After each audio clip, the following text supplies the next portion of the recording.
Hola, buen día. En nombre del Instituto Mexicano del Seguro Social y del Hospital General de Zona número 48, San Pedro Jalpa, les vamos a hablar acerca del tema de arritmias. El equipo está integrado por nuestro coordinador, el doctor Alejandro López López, residente de tercer año de la especialidad de urgencias médico-quirúrgicas, la doctora Katia Ortiz, residente de segundo año, la doctora Diana Pineda, residente de segundo año, mi compañero Alfredo Orozco, residente de primer año, y un servidor, Héctor Osorio, residente de primero. Para ello vamos a empezar a hablar acerca de anatomía y fisiología del sistema de conducción. ¿Cuáles van a ser nuestros objetivos? Describir y conocer aspectos históricos del descubrimiento del sistema de conducción, conocer la anatomía del sistema de conducción, conocer la fisiología del sistema de conducción, comprender el funcionamiento de las membranas celulares miocárdicas y comprender el potencial de acción de la célula miocárdica. Para ello vamos a hablar inicialmente del corazón y su función. El corazón, conocido también como bomba cardíaca, se encuentra a nivel de mediastino medio. Funcionalmente está dividido en dos partes, un corazón derecho y un corazón izquierdo. El corazón derecho se encarga de la circulación pulmonar, mientras que el corazón izquierdo se encarga de la circulación sistémica. Anatómicamente se encuentra dividido por dos aurículas y dos ventrículos.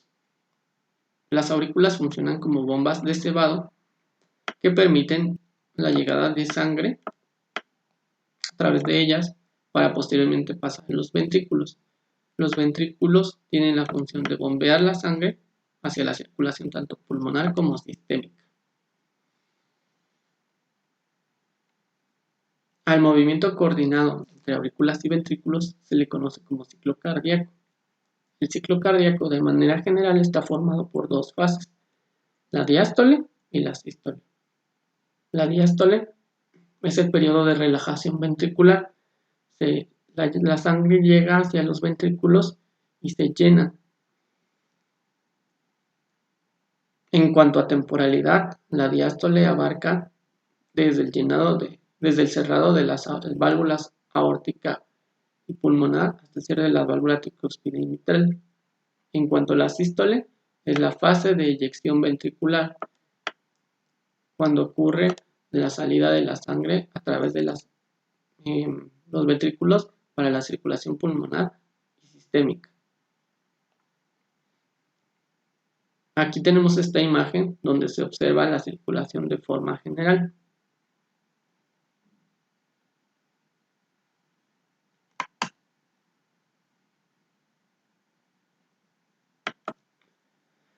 La sangre llega a través de las venas cavas a la aurícula derecha, la cual pasa al ventrículo derecho,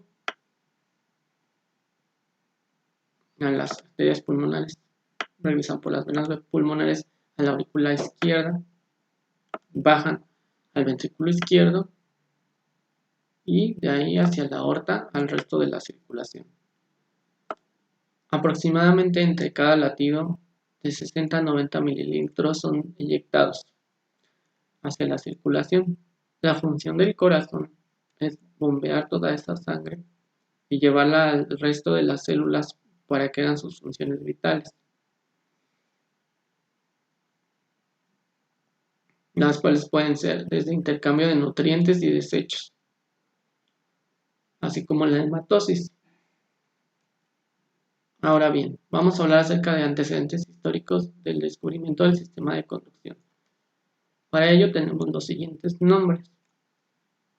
Purkinje, en 1834, describió las células que llevan su nombre. Asimismo, describió de forma detallada el sistema de conducción ventricular.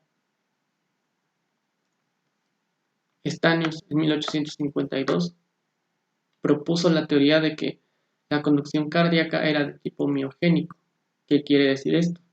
Que anteriormente se pensaba que la conducción era ocasionada por neuronas, las cuales transmitían el impulso hacia el corazón. Sin embargo, él consideró que existía un grupo de células especializadas, las cuales cumplían la función de llevar la propagación del impulso. En 1906, Taboada y Aschoff describieron lo que previamente había conocido His como un haz que actualmente lleva su nombre, y también detallaron y delimitaron el nodo auriculoventricular. En ese mismo año, Arthur Kate y Martin Flack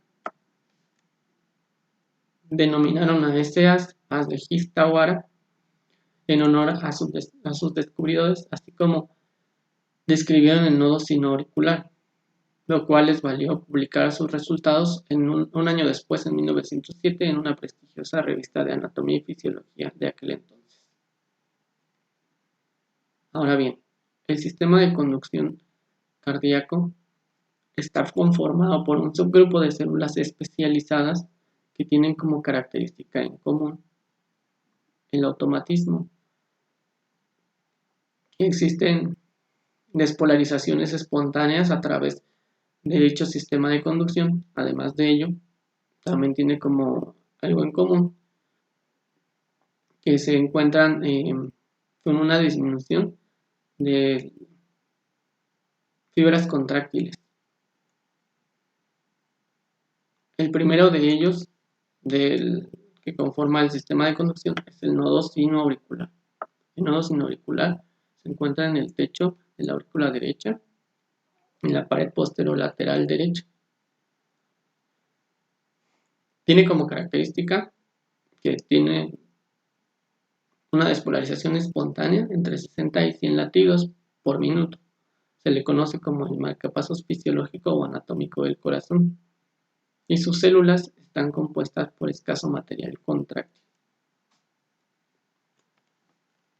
Como menciona aquí, tiene forma elipsoide, se encuentra a 1 milímetro por debajo del epicardio, tiene unas dimensiones de 3 por 15 por 1 milímetro y se localiza en la pared posterolateral. Ahora bien, el estímulo se propaga a través de las aurículas y de ahí llega al nodo auriculoventricular. ¿Pero a través de qué haces? Existen tres haces que se llaman vías internodulares. Está el haz posterior, el haz medio y el haz anterior, que se da a dividir en dos ramas: el haz de Bachmann y la vía internodular anterior. El haz de Bachmann y la vía internodular anterior nacen de la pared anterior del nodo sinoauricular, desciende por el tabique interauricular de la vía internodular anterior, mientras que la otra se ramifica y llega hasta la aurícula izquierda. Finalmente, ambas ramas llegan a la parte anterior del nodo auriculoventricular. El haz de Benkenbach o el haz medio se origina de la parte media del nodo sinoauricular, pasa por la parte posterior de la vena cava superior, desciende por el tabique interauricular y llega a la parte media del nodo auriculoventricular. Finalmente, de la pared posterior del nodo sinoauricular sale el haz de Torel, desciende por la cresta terminal, pasa el tendón de Todaro y se inserta en la pared posterior del nodo auriculoventricular. Como se observa aquí, existe el haz anterior con el Bachmann, el medio de Benkenbach y el posterior de Torel. De ahí el impulso llega al nodo auriculoventricular. ¿Qué tiene de especial el nodo auriculoventricular? Bueno, pues primero se encuentra localizado en el piso de la aurícula derecha, en la pared también posterolateral. Y ahí pasa una banda fibrosa, como veremos a continuación. En esto hay una disminución de las uniones de hendidura, por lo cual hay un retraso fisiológico en la conducción del impulso, lo que permite a las aurículas llenarse para pasar la sangre a través de los ventrículos. Se encuentra localizado, como mencionamos, en la pared posterolateral y hay un retraso de 0.13 segundos. Finalmente, del nodo auriculoventricular pasa a la rama izquierda y rama derecha del haz de His. El haz de His se divide en tres segmentos: el haz o la parte penetrante, como su nombre lo dice, penetra por el tabique interventricular. La parte no penetrante se encuentra escasamente provista de vasos sanguíneos. Finalmente, la parte penetrante se divide en dos ramas, la rama derecha y la rama izquierda de las de His. La rama izquierda a su vez se divide en un fascículo anterior y en un fascículo posterior. ¿Qué tienen en especial estas de His? Que sus fibras son grandes, se transmite a velocidad del impulso 1 metro por segundo, o sea, es una velocidad rápida, y hay un aumento de la permeabilidad del impulso. ¿Esto cómo se logra? A través de las uniones hendidura o las uniones gap, lo cual hace que el músculo ventricular o el grupo de células musculares ventriculares funcione como un sinsitio. Finalmente también tenemos las fibras de Purkinje que se observan acá.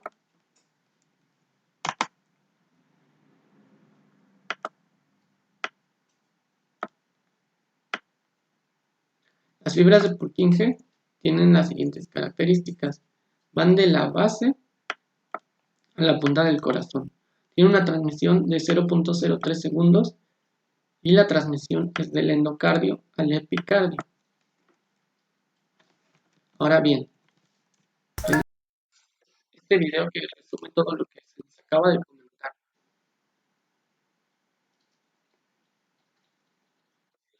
En las paredes del corazón se encuentra una red de células especializadas del músculo cardíaco que envían señales al corazón y causan contracción.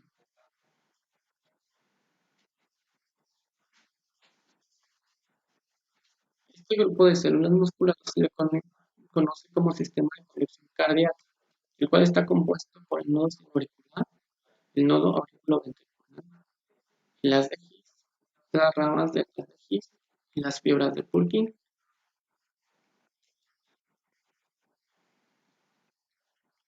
El nodo sinoauricular hace que las aurículas se contraigan.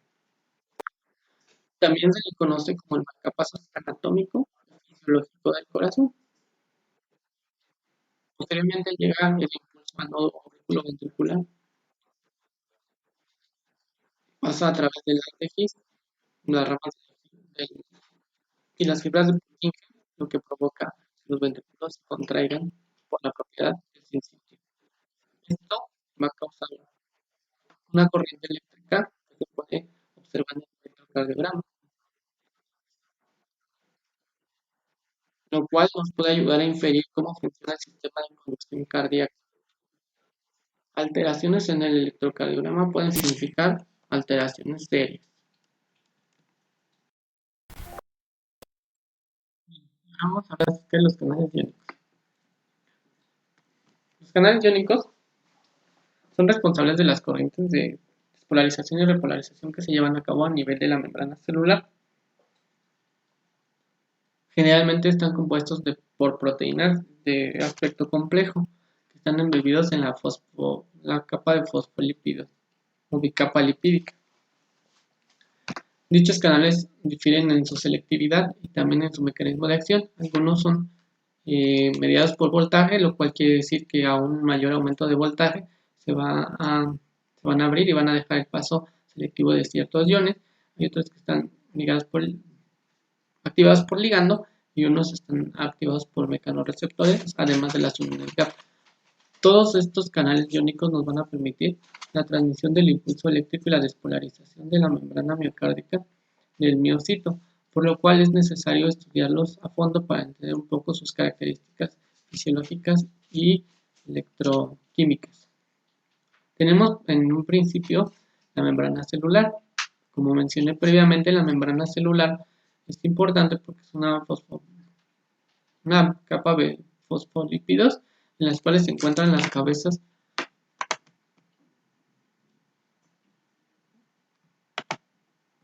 hidrófobas que están orientadas hacia lo extracelular o hacia lo intracelular y se encuentra con unas colas que están alineadas hacia el centro. Dentro de la membrana lipídica se encuentran los canales. los cuales pueden ser de diversos tipos y su función es mediar el equilibrio electroquímico. Como vemos en esta imagen, tenemos una membrana que separa la concentración de iones a nivel intracelular del extracelular. Por ejemplo, a nivel extracelular, el sodio es de 142 milicavalentes, mientras que en el interior es de 10 milicavalentes. En el caso del potasio, en el exterior es de 4 milicavalentes, mientras que en el interior es de 140 milicavalentes. En el caso del ion cloruro, 103 milicavalentes en el exterior y 4 en el interior. Lo cual, esto nos quiere decir que debe existir un equilibrio o una homeostasis en estos iones para que se lleven a cabo todas las funciones vitales y también para que exista un potencial de membrana en reposo con todos estos iones. Ahora bien, otra propiedad importante del corazón es que funciona como un sinsitio. ¿Qué es un sinsitio? La célula miocárdica, a pesar de ser músculo estriado, como el músculo esquelético, tiene una particularidad y es que cuenta con sinsitio, el cual se forma por uniones en hendidura o uniones gap. Dichas uniones lo que van a permitir es que cuando llega un estímulo a la célula, se propaga inmediatamente hacia el resto del miocardio y funciona como si fuese uno solo. Por eso existe un sinsitio auricular y un sinsitio ventricular, y también sirve en la onda de despolarización del potencial de membrana y también en el marcapasos, porque llega un estímulo y inmediatamente se propaga alrededor de la célula miocárdica. Para ello vamos a ver que existen propiedades de las membranas que son excitables. Como algún ejemplo tenemos el nervio mielinizado, tiene una duración de potencial de acción de 0.2 a 1 milisegundo y una velocidad de conducción de 100, mientras que un potencial de reposo de 80 a 90. En el caso de la célula cardíaca, su potencial de reposo también es de menos 85 a menos 90 milivoltios, pero la duración del potencial de acción es mucho mayor de 200 a 300 milisegundos por este mecanismo de automaticidad y de una velocidad de conducción de 0.3 a 0.5. Ahora bien, vamos a hablar acerca de los canales de sodio. Los canales de sodio son los mayores representantes de canales mediados por voltaje. Se encuentran en la membrana celular y los cuales se han identificado 9 proteínas que están asociadas con los canales de sodio. La más importante o el gen más importante es el 5NC, que está asociado directamente con el canal de sodio que se encuentra a nivel miocárdico. El canal de sodio es una proteína que pesa alrededor de 277 kilodaltones y está compuesta, como se observa aquí, de 5 dominios, 1, 2, 3 y 4. Perdón, 4 dominios. Y también tiene 6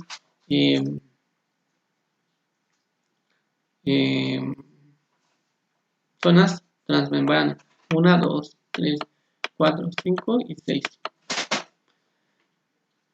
La más importante o la función más importante se encuentra en el 4, por eso está marcado con otro color. Y ahí es donde se lleva a cabo la función del canal de sodio. El canal de sodio tiene 3 estados de configuración. Cuando se encuentra desactivado, tiene 2 compuertas. La compuerta H está abierta, mientras que la compuerta M está cerrada. Cuando hay un estímulo que lo despolariza, ambas compuertas, la M y la H, se van a abrir y entonces se dice que el canal se encuentra abierto. Nuevamente hay otra despolarización y hay un periodo en el cual no llega todavía otro estímulo. La compuerta H se inactiva, mientras que la compuerta M permanece cerrada. Nuevamente se le repolariza la célula y otra vez pasa a hacer otro círculo más de los canales de sodio.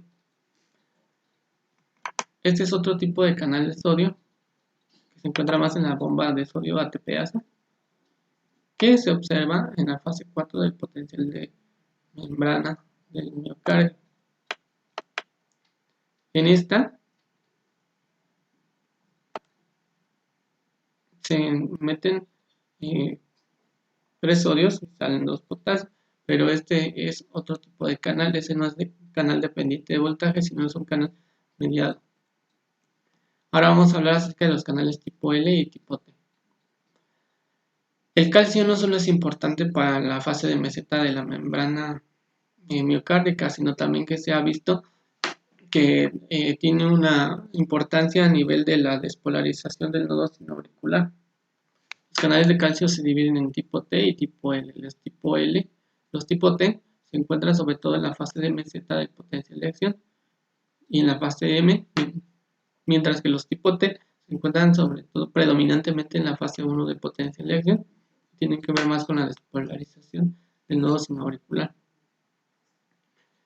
Los canales tipo L, como su nombre lo indica, se encuentran L de long, tienen que ver con la refractariedad del periodo, por lo cual se encuentran más comúnmente en la meseta.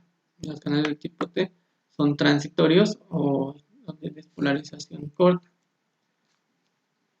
A nivel estructural, los canales de calcio son similares a los canales de sodio. Tienen una subunidad alfa 2, que es la que se encarga de la actividad de unir los canales de sodio. También tienen 4 dominios, como en el caso del sodio,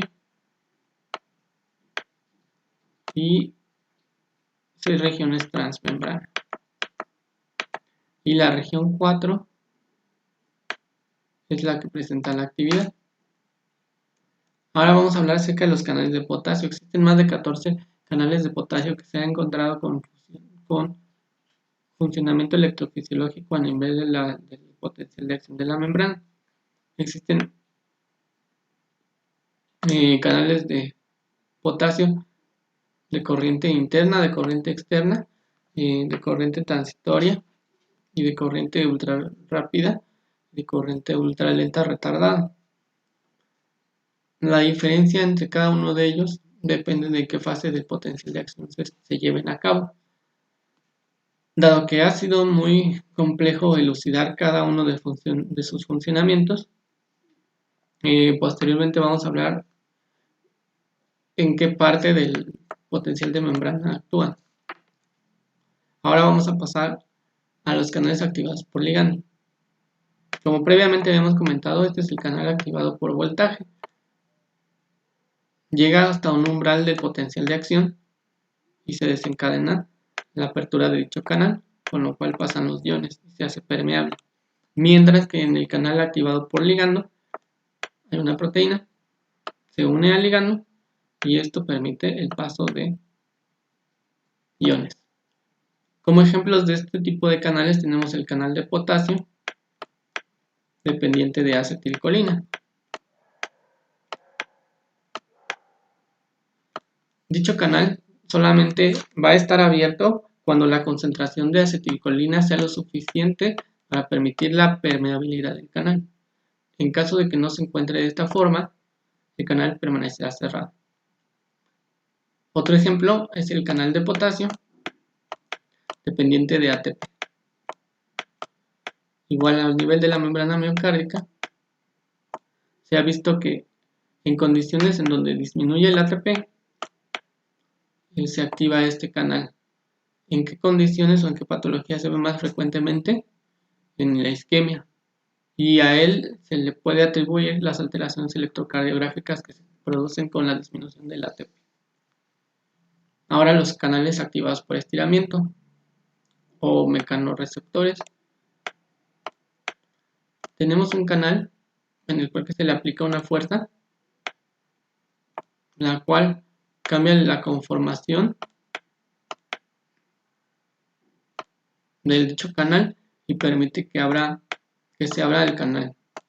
Al abrirse el canal hay un gradiente electroquímico que ocasiona que haya un paso de iones de un lugar de menos concentración a mayor concentración y permite con eso el potencial de membrana en reposo. También son fundamentales las uniones gap o uniones en hendidura, las cuales se van a formar entre dos células adyacentes. Las uniones gap están formadas por conexinas. Se unen 6 conexinas para formar el hemicanal y 6 conexiones del otro lado para formar el otro hemicanal. Cuando se juntan demasiado las células, se forma el canal completo. Este canal sirve para pasar agua, nutrientes entre una célula y otra, así como iones. Aquí tenemos nuevamente el canal. Se encuentra la conexina, se unen 6 y hacen un poro, por decirlo de alguna manera, y lo cual permite el paso de iones de un lado hacia otro. Estas conexinas son muy importantes porque se encuentran sobre todo a nivel del sincipio del músculo cardíaco. Las uniones gap o las conexinas que los forman, tenemos la conexina 43, la 40, 45 y la 30.2. Tienen diferente conductancia y sensibilidad al voltaje. Se ha observado que a nivel auricular es más común encontrar las conexiones 40 y 45 y que a nivel ventricular es más común encontrar las conexiones 40 y 43. Como observamos aquí, tenemos la conexina, se encuentra en el sincipio y ello permite que la corriente o que el paso de la corriente siga una dirección. Por eso son fundamentales conocer todos estos tipos de canales para comprender el potencial de acción, como se verá más adelante. Bien, ahora vamos a hablar acerca del potencial de acción. Para ello, pues vamos a definir el potencial de acción como el que existe cuando hay una diferencia entre la cantidad de iones que se encuentran al interior y al exterior de la membrana de una célula miocárdica, en este caso. Aquí, como podemos ver, tenemos dos gráficas. El potencial de acción de una neurona, el cual tiene una morfología distinta, y el potencial de acción que todo el mundo conoce, que consta de 5 fases, de la fase 0 a la 4 de un miocito ventricular. Cuando la célula se activa, hay un cambio brusco en la permeabilidad de los iones, sobre todo en los iones sodio y potasio. Al conjunto de despolarización y repolarización se le va a conocer como curva de potencial de acción transmembrana. Esta gráfica está compuesta por 5 fases, como habíamos mencionado. La fase 0 se le llama también de despolarización rápida, despolarización celular rápida, o de espiga, en la cual va a haber una entrada masiva de iones sodio a través de los canales rápidos de sodio. Generalmente el umbral del potencial de acción se encuentra en menos 90 y puede pasar a menos 60. De ahí en adelante el estímulo va avanzando hasta que pueda llegar a más 20 milivoltios. ¿Qué va a pasar aquí? Esto va a coincidir en el electrocardiograma con el complejo QRS. Las fases 1, 2 y 3 se dividen en dos partes. La fase 1 y 2 se divide como en la fase de despolarización lenta y la fase 3 como la despolarización rápida. En la fase 1 van a existir canales lentos de calcio, los cuales se van a intercambiar. Esto va a coincidir con el punto J del electrocardiograma y el potencial de acción va a disminuir hasta 0 milivoltios, como se observa en esta imagen. Durante la fase 2 y 3 no se produce un intercambio entre potasio para tratar de equilibrar la cantidad de iones sodio que ha entrado a la célula. Al finalizar esta, es tanta la salida de iones potasio que el potencial de membrana que alcanza es exactamente igual al inicio, de menos 90 milivoltios, al final de la parte 3. La fase 3 y la fase 4 tienen el mismo potencial de acción de menos 90 milivoltios. ¿Qué va a ser la diferencia? Que en la fase 4 va a estar operando la bomba de sodio potasio ATPasa. ¿Para qué? Para otra vez tener el equilibrio químico y iónico del potencial de acción. Ahora bien, vamos a tener esta tabla en la cual tenemos diferentes canales y también las fases en las que operan. En la fase 1 tenemos los canales rápidos de sodio y van a actuar ahí en la fase de despolarización rápida. También en esa fase los canales tipo T de calcio se van a encargar de la despolarización. Los canales tipo T de potasio se van a observar en la fase 1 de repolarización temprana. En la fase de meseta son los canales lentos de potasio, actúan en la fase 2. En la fase 3 actúan ambos canales de potasio y permiten la repolarización temprana. Y en la fase 4 está la bomba de sodio-potasio ATPase. Nuevamente, en este esquema se puede observar como al principio hay en la fase de despolarización rápida o de espiga, se encuentran operando los canales rápidos de sodio. En la fase 1 se encuentran los canales lentos de calcio, como se puede observar también en la fase 2. Y en la fase 3 se intercambia por los canales de potasio, sale el potasio y para tratar de llegar al equilibrio iónico. Finalmente en la fase 4, y aquí interviene la bomba de sodio-potasio ATPase. Ahora vamos a hablar del periodo refractario. En la despolarización del miocardio o de la célula miocárdica hay dos periodos de refractario, el periodo refractario absoluto y periodo refractario relativo. Aquí, como se observa en esta gráfica, esta es la fase total del periodo refractario. Este es el periodo refractario absoluto y este es el periodo refractario relativo. Nuevamente, aquí está el periodo refractario absoluto, el periodo refractario relativo. El periodo refractario absoluto abarca desde la fase 1, 2 y 3 y el relativo la fase 4. ¿En qué se caracteriza la diferencia entre el periodo refractario absoluto y el relativo? El periodo refractario absoluto, que se localiza en la fase 1, 2 y la 3 de la célula miocárdica, se observa que hay un estímulo que es supraumbral. Sin embargo, a pesar del estímulo, no se va a generar un nuevo potencial de acción, como se ve en la figura 2. Aquí no se genera un nuevo potencial de acción. Es hasta la fase 3 del potencial de acción del miocito cardíaco, que un estímulo supraumbral puede generar un nuevo potencial de acción, como se observa en esta figura. Aquí hay un nuevo potencial de acción que se encuentra antes de que venga otra despolarización. Esto también se puede ver o se puede medir a través del electrocardiograma, ya sea a través de las ondas T, el QRS y la onda P. Otra forma también de medir o hacer estudios electrofisiológicos es a través de colocar una micropipeta, por ejemplo, en un canal de sodio. Los canales de sodio, la mayoría son dependientes de voltaje, como vimos previamente. Y aquí se observan pues el estado en el que se encuentra, ¿no? Estado cerrado o abierto, aunque actualmente se acepta también una configuración de 3 estados.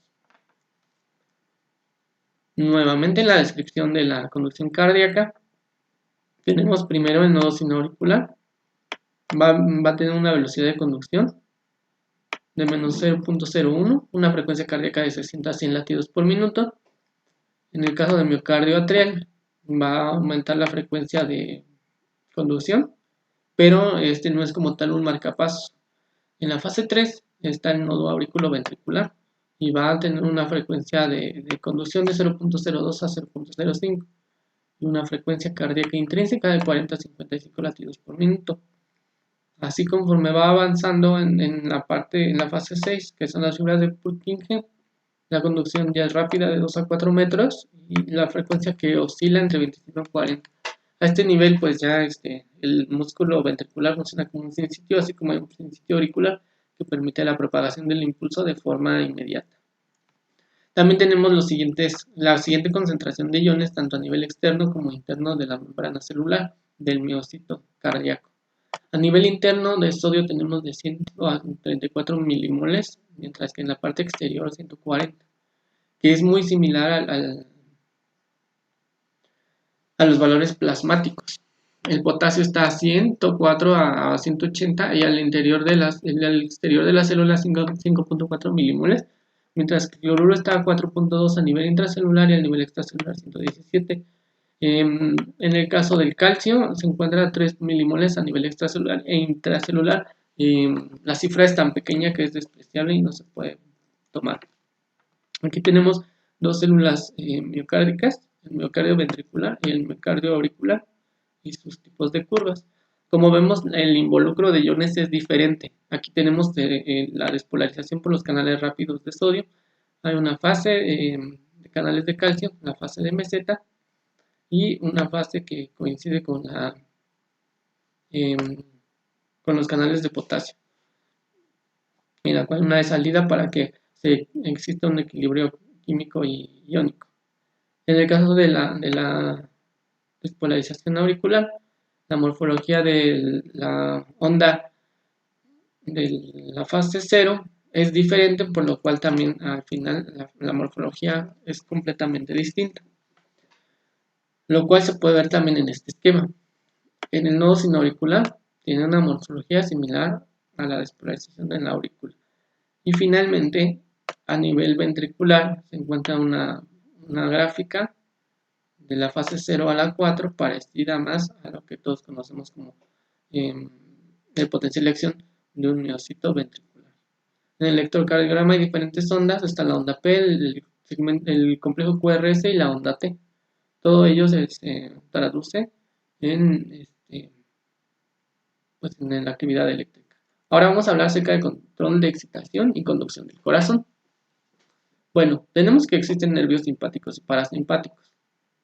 Los nervios simpáticos se encuentran distribuidos en todo lo largo del corazón, mientras que el parasimpático se encuentra sobre todo a nivel auricular, inervado por el vago. La diferencia entre el nervio simpático y parasimpático es que el nervio parasimpático secreta acetilcolina y puede disminuir demasiado la frecuencia cardíaca, incluso puede bloquear el impulso del nodo sinauricular al nodo auriculoventricular, también ralentizar la frecuencia que manda el estímulo del nodo auriculoventricular a las fibras de Purkinje. Esto lo realiza a través de la acetilcolina que actúa a través de los miocitos, aumentando la permeabilidad a iones potasio. Entonces, como hay una salida de potasio en la fase 3 del potencial de acción de membrana, generalmente llega a haber una hiperpolarización, por lo cual el estímulo, el potencial de membrana disminuye a un valor más negativo. Si habitualmente está a menos 60 milivoltios, puede disminuir hasta menos 75 milivoltios en la célula miocárdica ventricular, lo cual hace que cueste demasiado trabajo iniciar un estímulo ventricular y disminuye la frecuencia del nodo sinoauricular para mandar las señales. Por otro lado, en el nervio simpático se observa que hay una secreción de noradrenalina. Esa noradrenalina actúa a través de los receptores beta 1 a nivel del músculo cardíaco y lo que va a ocasionar es que haya una mayor permeabilidad a los iones calcio y sodio. Los iones calcio y sodio, como actúan en la fase 0 y la fase 2 del potencial de acción, lo que van a hacer es a la célula más positiva o menos negativa. ¿Qué quiere decir con esto?